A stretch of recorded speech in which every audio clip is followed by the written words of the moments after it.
जनसंवाद खबर में आपका स्वागत। घोसी के सैदपुर में कांग्रेस के महिला जिला अध्यक्ष ने किया प्रेस वार्ता। कहा, साजिश के तहत राहुल गांधी को केंद्र सरकार फंसा रही है।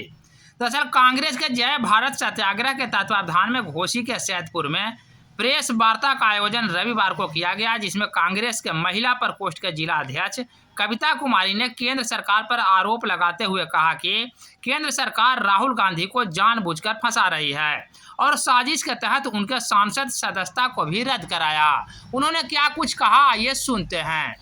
मैम, अभी जो प्रेस वार्ता बुलाई गई है, इसका मकसद क्या है? जी, भारतीय कांग्रेस कमेटी के तरफ से हम पूरे देश में जय भारत अभियान सत्याग्रह चल रहा है, इसके लिए हम लोग यहाँ उपस्थित हुए हैं।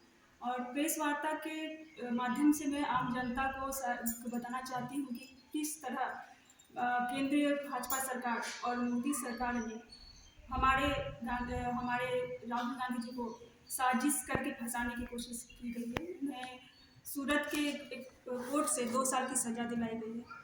हमारे राहुल गांधी जी का सीधा सवाल था, जायज़ सवाल था कि नरेंद्र मोदी जी और अडानी जी का क्या संबंध है।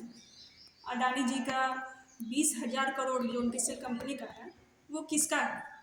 और जो उनके साथ विदेश यात्रा करते हैं, बांग्लादेश जाते हैं, ऑस्ट्रेलिया जाते हैं, उनकी उद्योग धंधा को तुरंत आदेश मिल जाता है। स्टेट बैंक, LIC, ये सब का जितना भी पैसा है वो उनके पास कैसे चला जाता है रानी के पास? सीधा सा सवाल था। इस सवालों का जवाब के बदले में उन्हें केस कराकर उनको सदस्यता रद्द कर दी जा रही है, सांसद से उन्हें स्थगित कराया जा रहा है उनको। इसके लिए हम लोग ये सत्याग्रह अभियान चला रहे हैं।